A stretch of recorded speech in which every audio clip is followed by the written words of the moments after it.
जुल्म और ज़्यादती मैं देख रहा हूँ दुनिया के अंदर, जिसका मस्जिद अक्सा के बारे में जिस अंदाज से आपने वीडियोस देखी और जो कैफियत देखी, और आप हिंदुस्तान के अंदर मसाजिद के एतबार से जिस तरह से मसाजिद तोड़ी जाती हैं, जिस तरह से इंसानों से कहा जाता है कि राम राम कहो, जो वहाँ पर जुल्म हो रहा है और दुनिया के अंदर, उससे मुझे फिर लगता है, डर लगता है, खौफ आता है कि कहीं अल्लाह हमको भूल तो नहीं गया। जब ये जिस कुरान की जो तिलावत हुई अभी, उसके अंदर भी मेरे नबी सल्लल्लाहु अलैहि वसल्लम को, ये मक्की सूरत है, उनको भी ये ख्याल हुआ कि अल्लाह कहीं भूल तो नहीं गया, कहीं खफा तो नहीं है। तो अल्लाह ताला फिर फरमाता है कि नहीं, मैं भूला भी नहीं हूँ और मैं खफा भी नहीं हूँ तुमसे। और देखो, बात का वक्त पहले वक्त से बेहतर होगा, यही उम्मीद मुझे भी है। और फिर ये देखो कि तुम्हें यतीम पाया और तुम्हें फिर रास्ता नहीं दिखाया। फिर ये भी देखो कि अंधेरों से तुम्हें रोशनी में तुम्हारा खुदा लेकर आया और फिर तुमको गनी बनाया। और फिर अल्लाह जब भी नेमतों का जिक्र करता है फिर ये कहता है कि वह अम्मा बिनेमति रब्बिका फहद्दिस,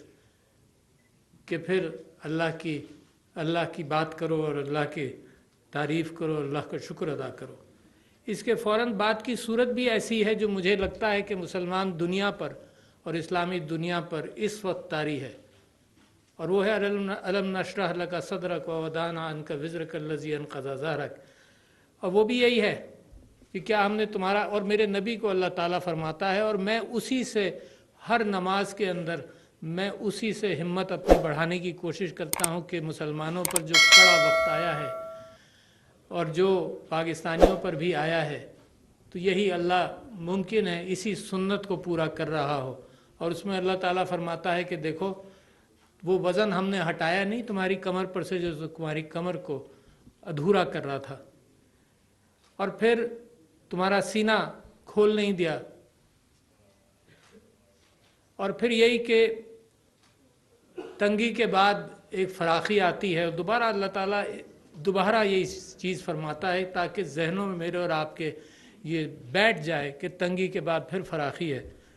और उसमें भी अल्लाह कहता है व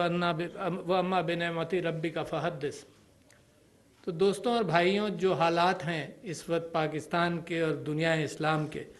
उसके अंदर मैं तो इस नतीजे पर पहुंचा हूं कि अल्लाह की एक सुन्नत है, और वो सुन्नत ये है कि इन दुनिया के लिए उसने अपने लिए उसूल बना लिए हैं कि वो क़यादत उनको देता है जो दुनिया के अंदर तरक्की करते हैं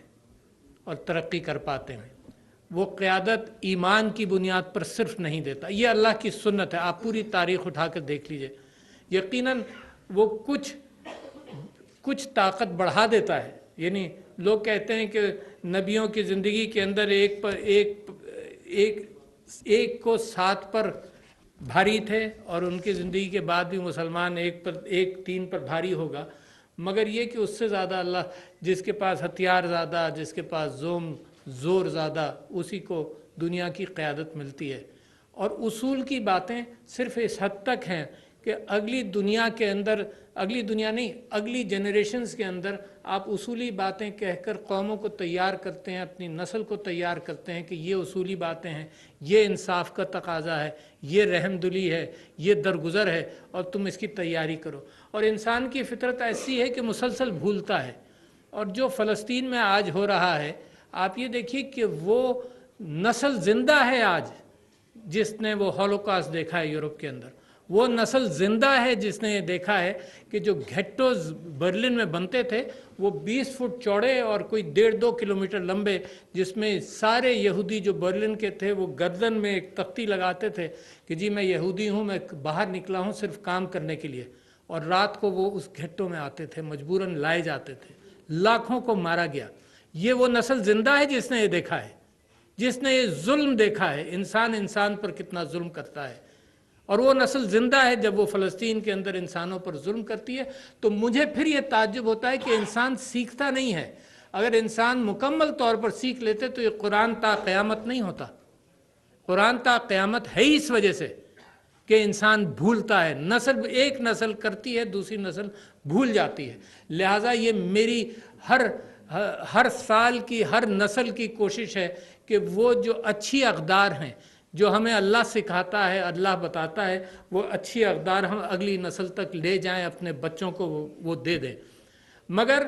آج کا میرا موضوع جو میری خواہش تھی، اور میں نے عید کے پیغام کو میں تحریر کر رہا تھا تو اس کے اندر بھی تھی، وہ یہ کہ ایک ایسی طاقت ہے جو مسلمانوں کے اندر ہونی چاہیے تھی جو اس وقت ہے نہیں، اور وہ ہے درگزر کی بڑی طاقت ہے۔ اللہ تعالیٰ غفور الرحیم ہے، اللہ تعالیٰ معاف کرنے والا ہے، مگر انسان معاف نہیں کرتا۔ یہ بڑی ایک مشکل کیفیت ہے۔ تو آپ یہ دیکھیے کہ اس وقت اگر آپ پاکستان کا حال دیکھیں تو ہمارے سیاستدان بھی آپس میں ایک دوسرے کو معاف کرنے کے لیے نہیں تیار۔ جو ظلم اور زیادتی میں دیکھ رہا ہوں دنیا کے اندر، جس کا مسجد اقصیٰ کے بارے میں جس انداز سے آپ نے ویڈیوز دیکھیں اور جو کیفیات دیکھیں، اور آپ ہندوستان کے اندر مساجد کے اعتبار سے جس طرح سے مساجد توڑی جاتی ہیں، جس طرح سے انسانوں سے کہا جاتا ہے کہ رام رام کہو، جو وہاں پر ظلم ہو رہا ہے اور دنیا کے اندر، اس سے مجھے پھر لگتا ہے، ڈر لگتا ہے، خوف آتا ہے کہ کہیں اللہ ہم کو بھول تو نہیں گیا۔ جب یہ جس قرآن کی جو تلاوت ہوئی ابھی، اس کے اندر بھی میرے نبی صلی اللہ علیہ وسلم کو، یہ مکی صورت ہے، ان کو بھی یہ خیال ہوا کہ اللہ کہیں بھول تو نہیں گیا، کہیں خفا تو نہیں ہے۔ تو اللہ تعالیٰ پھر فرماتا ہے کہ نہیں، میں بھولا بھی نہیں ہوں اور میں خفا بھی نہیں ہوں تم سے، اور دیکھو بات کا وقت پہلے وقت سے بہتر ہوگا، یہی امید مجھے بھی ہے۔ اور پھر یہ دیکھو کہ تمہیں یتیم پایا اور تمہیں پھر راستہ نہیں دکھایا، پھر یہ بھی دیکھو کہ اندھیروں سے تمہیں روشنی میں تمہارا خدا لے کر آیا اور پھر تم کو غنی بنایا۔ اور پھر اللہ جب بھی نعمتوں کا ذکر کرتا ہے پھر یہ کہتا ہے کہ وَأَمَّا بِنِعْمَتِ رَبِّكَ فَحَدِّثْ، کہ پھر اللہ کی بات کرو اور اللہ کی تعریف کرو، اللہ کا شکر ادا کرو۔ اس کے فوراً بعد کی صورت بھی ایسی ہے جو مجھے لگتا ہے کہ مسلمان دنیا پر اور اسلامی دنیا پر اس وقت طاری ہے، اور وہ ہے أَلَمْ نَشْرَحْ لَكَ صَدْرَكَ وَوَضَعْنَا عَنْكَ وِزْرَكَ الَّذِي أَنقَضَ ظَهْرَكَ۔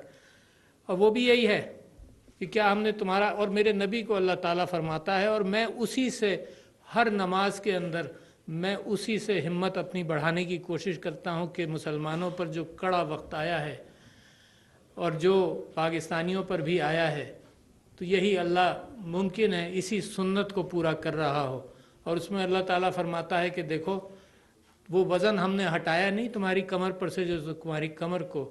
ادھورا کر رہا تھا، اور پھر تمہارا سینہ کھول نہیں دیا، اور پھر یہی کہ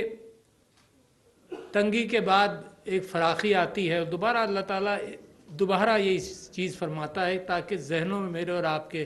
یہ بیٹھ جائے کہ تنگی کے بعد پھر فراخی ہے۔